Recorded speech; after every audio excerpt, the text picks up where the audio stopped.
কাজ করতে গিয়ে ওড়িশায় নির্মমভাবে খুন হওয়া মুর্শিদাবাদ জেলার সুতি থানার চকবাহাদুরপুর এলাকার যুবক জুয়েল রানার নিথর দেহ আজ গ্রামে ফিরতেই শোকের ছায়া নেমে আসে গোটা এলাকায়।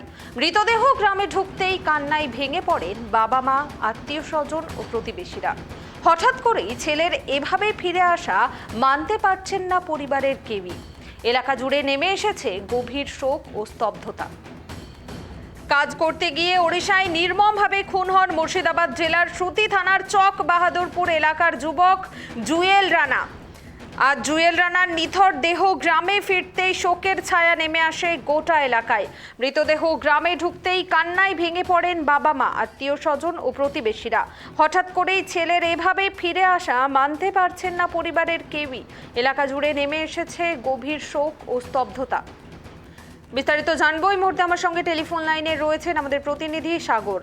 সাগর, ওড়িশায় খুন হওয়া মুর্শিদাবাদ জেলার সুতি থানার যুবক জুয়েল রানার নিথর দেহ গ্রামে ফিরল, কি জানা যাচ্ছে এবং গ্রামের লোকজন পাশাপাশি পরিবারের লোকজন কি বলছেন এই ঘটনায়? একদমই দেখো,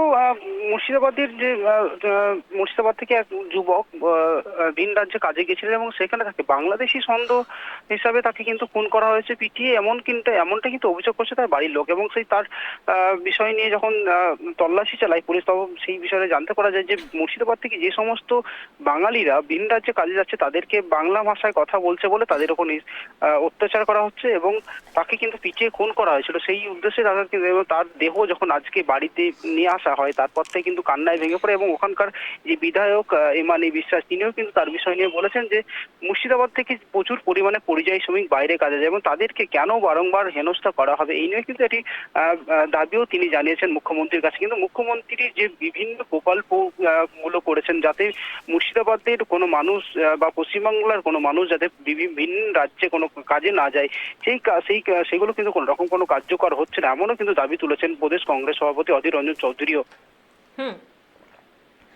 খুনের ঘটনায় ওড়িশা পুলিশ এখনো পর্যন্ত কি তথ্য দিয়েছে? কোনো অভিযুক্ত ধরা পড়েছে কি? এ বিষয়ে কিছু জানা যাচ্ছে?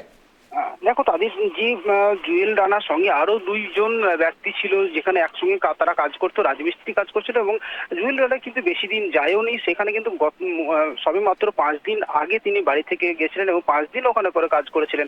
5 দিন কাজ করার পর তিনি যখন কাজ শেষ করে তার নিজের ঘরের মধ্যে যখন গিয়েছিলেন তখন কিন্তু 3 বন্ধু একসঙ্গেই কিন্তু ছিল এবং 3 বন্ধুকেই কিন্তু মারধর করা হয়েছে। সেইখানে কিন্তু ঘটনাস্থলে 2 বন্ধুর সেরকম কোনো কিছু না হওয়ায় কিন্তু এই জুয়েল রানা কিন্তু তাকে কিন্তু বেশি জোরে আঘাত করাতে তার মৃত্যু হয়েছে, এমনটা কিন্তু পুলিশের পক্ষ থেকে জানা যাচ্ছে। পুলিশ কে বা কারা এই বিষয়ে তাকে মারধর করা হয়েছে সেই বিষয়ে কিন্তু এখনো পর্যন্ত তল্লাশি চালাচ্ছে, তবে এখনো পর্যন্ত কাউকে কিন্তু গ্রেপ্তারের কোনো খবর এখনো পর্যন্ত দেওয়া যায়নি উড়িষ্যা পুলিশের পক্ষ থেকে।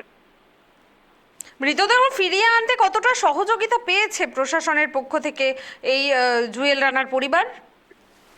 দেখো, মুর্শিদাবাদের সামনেই কিন্তু বিধানসভা নির্বাচনের আগেই কিন্তু বারংবার মুর্শিদাবাদের পরিযায়ী শ্রমিকদেরকে ফিরিয়ে আনার চেষ্টা চালাচ্ছে এবং তার মধ্যেও কিন্তু পরিযায়ী শ্রমিকের মৃত্যু হওয়াতে কিন্তু প্রশাসন এবং বিভিন্ন রাজনৈতিক দলরা কিন্তু তার পরিবারের পাশে দাঁড়িয়েছেন এবং তাকে কিন্তু ঠিকঠাক ভাবে তাকে আনারও চেষ্টা চালিয়েছিল এবং সেই চেষ্টা কিন্তু সফল হয়েছে। তো ইতিমধ্যে কিন্তু তার মৃতদেহ কিন্তু বাড়ির মধ্যে নিয়ে আসে।